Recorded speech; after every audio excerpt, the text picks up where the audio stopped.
Hey everybody, welcome to the 9.7 practice. Let's get started here with number 1. Number 1, if I'm deciding between a horizontal and slant asymptote, I notice that this function is top heavy because the exponent on top is larger. That means that I do not have a horizontal, but I do have a slant asymptote. To find the slant asymptote, I have to do some sort of division. Because I'm dividing by something that is squared, I have to do long division. So I'm going to take x squared plus 3x and divide that into x cubed minus 2x squared minus 24x. So x cubed divided by x squared is x. Multiplying that back in, we have x cubed plus 3x squared. Change my signs. These cross out.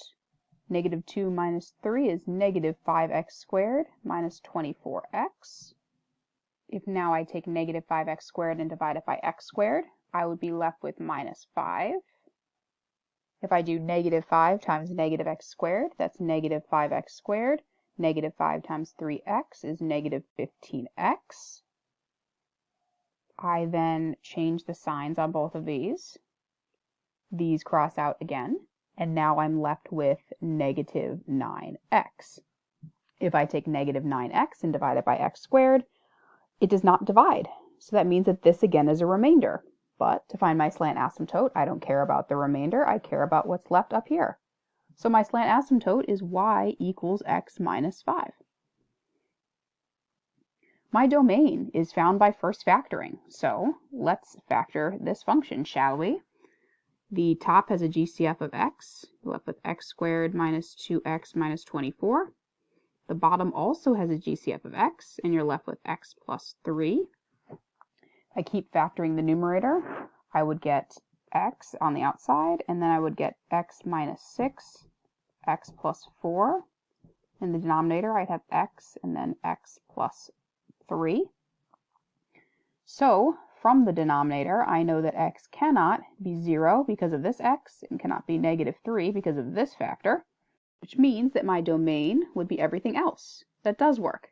Negative infinity to negative 3, union, negative 3 to 0, union 0 to infinity.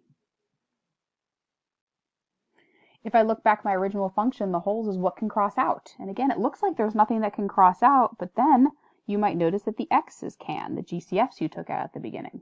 So if you cross out those GCFs of x, you're left with a hole of 0 comma something. The reason it's 0 again is because think about what causes this x to become 0. That would be 0. You're going to take 0 and plug it into the reduced version, which is x minus 6, x plus 4 over x plus 3.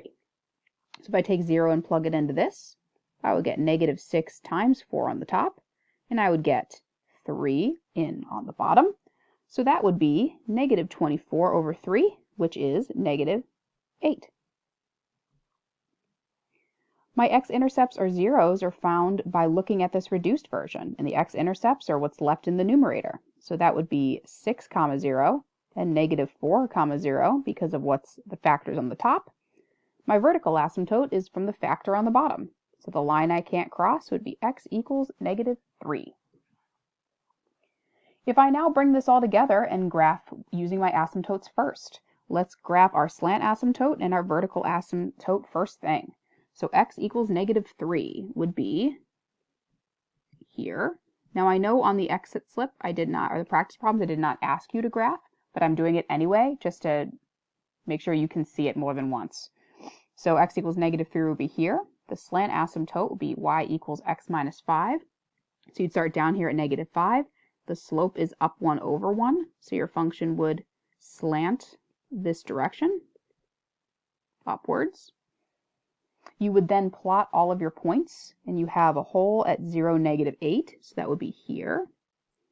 You have x-intercepts at 6, 0, which is right here, and negative 4, 0, which is right here. This time, the graph tells you what two pieces of the graph exist, because over here, we can connect the hole in this x-intercept, and we would get close to the asymptotes, but not quite touch. So there's piece number 1. Piece number 2 is definitely going to go through the point negative 4, 0, and it's going to go close to the asymptotes, but not quite touch them. And notice again that my two pieces of the graph are diagonally related. So they are across from each other with my two asymptotes. What I did ask you to do in the video, or in the practice problems, excuse me, is find the limits. So I hope that you took the time to graph it, because the limits are easier if you do look at a picture. So the limit is x is approaching 0. So as you're looking at this graph, if you're looking at x equals 0, if you're coming from the left, we are approaching -8. If you're coming from the right, we are also approaching -8. So my limit is -8. And yes, there is a relationship between the limit and the whole here, because you know that the point that doesn't exist is 0, -8, so it makes sense that the limit is approaching -8, but not touching it. The limit as x approaches -3, that's here as at the vertical asymptote. If we look at -3 from the left, we're going to infinity. If we look at -3 from the right, we're going to -infinity, so positive infinity on the right, on the left, negative infinity on the right, which means that my limit does not exist because the left and the right are not the same limit. Number 2, graph this rational expression. So if I decide between horizontal and slant asymptote here, we have even heaven this time because we have both x squareds, which means I have a horizontal asymptote at y equals 2 because I compare the two lead coefficients. That means that I do not have a slant asymptote. If I would like to find the domain, I'm going to factor. The top has a GCF of 2, so I'm going to take that out. The denominator can factor quickly, x plus 2, x plus 1. The numerator factors to continue to be x plus 3, x plus 2, and the bottom is still x plus 2, x plus 1. So my domain, I notice from the denominator, x cannot be -2 and x cannot be -1, which means that my domain is everything else. -infinity to -2, union -2 to -1, union -1 to infinity. Now my whole this time is something that crosses out. In this function, the x plus 2's cross out, which means my whole is going to be -2 comma something. -2 again because the sign flips because you're setting equal to 0. The reduced version of this polynomial looks like this. So I'm going to take -2 and plug it in here.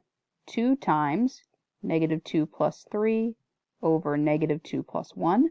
So that would be 2 times 1, so 2 on the top over -1. So the whole is at 2, -2. My x-intercepts is what remains as a factor on the top. I have x plus 3 on the top, which means that I have an x-intercept at -3, 0. My vertical asymptote has to do with left in the denominator, which is x plus 1. So the line I can't cross is x equals -1. My y-intercept this time, again, I would suggest plugging it into the original function. If you take 0, x equals 0, and plug it into the original, you'd get 0 plus 0 plus 12 on the top, 0 plus 0 plus 2 on the bottom. So you're really left with 12 over 2, which is really 6. So your y-intercept is plug in 0, get out 6. So again, I know the video or the practice problems didn't ask for it, but I'm going to graph it anyway to help with the limits. So if I want to graph my asymptotes first, I'm going to graph my horizontal and my vertical. So horizontal is at y equals 2, so I'm going to put a dotted line here. Vertical asymptote is at x equals -1, so that would be right here. I'm going to graph my points next. We have x-intercepts to graph, holes to graph, and a y-intercept to graph. Y-intercept is 0, -6. X-intercept is -3, 0. The whole is at -2, -2, which is right here. Again, I like this example because I can see where my graph is going to be because I see points in the kind of diagonal relationship. Here, I'm going to go close to the horizontal asymptote, connect the x-intercept, connect the whole, and then get close to the vertical asymptote but not touch it. On the other side, I'm going to start close to the vertical asymptote, go through the y-intercept, and then get close to the horizontal asymptote. So that will be what my graph looks like. Now that I have my graph, let's answer the limit questions. The limit is x is approaching -1. So this one is similar to the last example. If x is approaching -1 from the left, you are going down to -infinity. If you're approaching -1 from the right, you're going to positive infinity, which means that the limit does not exist because it is not the same from the left and the right. If I'd like to find the limit as x is going to negative infinity, that means as my graph, or as I'm looking to the left forever, so as I'm looking this direction, the graph is going farther and farther and farther and farther to the left, but notice that I have a horizontal asymptote here. This graph is getting closer and closer and closer to the horizontal asymptote, but not crossing it. And that value of y is 2. The value that I'm getting close to but not touching is 2. Example 3. This one I asked you not to find any limits, so I'm not going to graph. I'm just going to find everything that I need. So if I'm looking at my function and deciding between horizontal and slant, I notice that this time the function is bottom heavy because we have a higher exponent on the bottom than the top. So I have a horizontal asymptote at y equals 0. And that automatically means I do not have a slant asymptote. If I factor this guy, the top is x plus 4, x minus 4. The bottom, I'm going to take a GC out first to get x squared plus 2x minus 24. X plus 4, x minus 4, x plus 6, x minus 4. My domain, this one is interesting. My domain, there are now 3 values that I cannot have. X cannot be 0 because of this, cannot be negative 6 because of this, and cannot be 4 because of this. So this is just kind of a good challenge one. If you got this right, great job. Your domain would be the following: negative infinity to negative 6, union negative 6 to 0, union 0 to 4, union 4 to infinity. The whole is what we can cross out. So if we look at our version of our polynomial here, the x minus 4 is crossed out, which means that my whole is 4 comma something. The new reduced version of my polynomial is this. So I'm going to take 4 and plug it in here. 4 plus 4 on the top, 4 times 10 on the bottom. That would be 8 over 40, which reduces to 1/5. So my whole is 4 comma 1/5. My x-intercepts all relates to my reduced version. My x-intercept is going to be the point negative 4, 0 from the numerator. And my vertical asymptotes, there's actually 2 this time because there's 2 things left in the denominator that you can't have. So those equations of those lines would be x equals 0 and x equals negative 6. So this one, again, I did not ask you to graph, but I wanted you to find a lot of the important information about it. The last 2 examples were multiple choice. Please choose the following graph below. So what I'm going to do here is I'm going to do a little process of elimination. So first, I notice that this function is even. So that means that I have a horizontal asymptote, and that horizontal asymptote is at y equals 2. So which of these functions do not have a horizontal asymptote at y equals 2? Well, let's see. This one does not. C does. B does not. And D does not. So without doing any more work, my answer has to be C. However, if I go a little bit farther just to make sure and check the holes and check everything else, let's do a little factoring just to see. In the numerator, if I do factor this, take a GCF out first. The bottom, I'm going to factor to be x plus 4, x minus 2. 2 times x plus 4, x plus 1, x plus 4, x minus 2. So if I think about this, there would be a hole at negative 4 comma something. And I know that there would be a vertical asymptote at x equals 2. So if I look at C more, I do have x equals 2 as a vertical. That's a good sign. Even if I don't finish finding the hole, I see that there is a hole at negative 4 comma something. So I'm pretty confident that C has to be my answer without going through every single piece of work. The last one, this function, let's start thinking about the asymptotes at the beginning here. I notice that this time we have something that's x squared over something that's x to the first. which means that it is top heavy, which means I have a slant asymptote this time.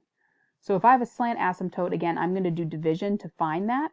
So let me look at my equations first. It looks like a lot of them could have slant asymptotes, so I don't know if I have enough yet just to cross out an example. So let's do some division. We have negative 3x minus 9 divided into x squared plus 5x plus 4. Now this example is interesting because if I take x squared and I divide it by negative 3x, you're actually left with 1/3 x, because if you have 2 x's on top and 1 on bottom, you're left with 1 on top. So you would be left with negative 1/3 x up here. And then if you multiply that back in, this one you won't necessarily see on a test, I just wanted to show you what you would do. So if you do negative 1/3 times negative 3, that would just be x squared. Negative 1/3 times negative 9. Negative 9 times negative 1/3 is positive 3, so this would be plus 3x. You would change the signs on both of them, combine 2x plus 4. If you did 2x divided by negative 3x, the x's would cross out and you'd be left with minus 2/3. So I already know that this is going to be my asymptote, y equals negative 1/3 x minus 2/3. So if I were to graph this line, it would have a slope that's facing down, and it would have a y-intercept of negative 2/3. So if I thought about this example, part B looks like it has a vertical asymptote at negative 1 and a horizontal asymptote at 0. I know that I don't have a horizontal asymptote, I have a slant, so B is gone. D also has a vertical and horizontal asymptote, so that has to be gone. I'm looking between A and C. Let's see if we can find a little bit more information to help ourselves here. If we factored this guy, and that would be x plus 4, x plus 1. And on the bottom, if I took out a negative 3, I'd be left with x plus 3. So let's think about what we know here. From this function, I can tell that there are x-intercepts at negative 4, 0 and negative 1, 0. And I can tell that there's a vertical asymptote at x equals negative 3. Maybe that can help us. Maybe this information can help us. This function here looks like it has a vertical asymptote at negative 3, part A. Does it look like it has intercepts at negative 4 and negative 1? Negative 4. Yes, that looks reasonable. The slant asymptote, does that look reasonable? Let's see if we start at like negative 2/3. Yeah, that seems reasonable. Have a slant asymptote like that. This one looks not even close to what we want, so I'm going to say that the answer is A, based off of the information that I found. Alright guys, feel free to use this video as a resource. Go back and watch anything you might need. I hope it helps later on when you're studying for your cumulative test also. Alright, thank you.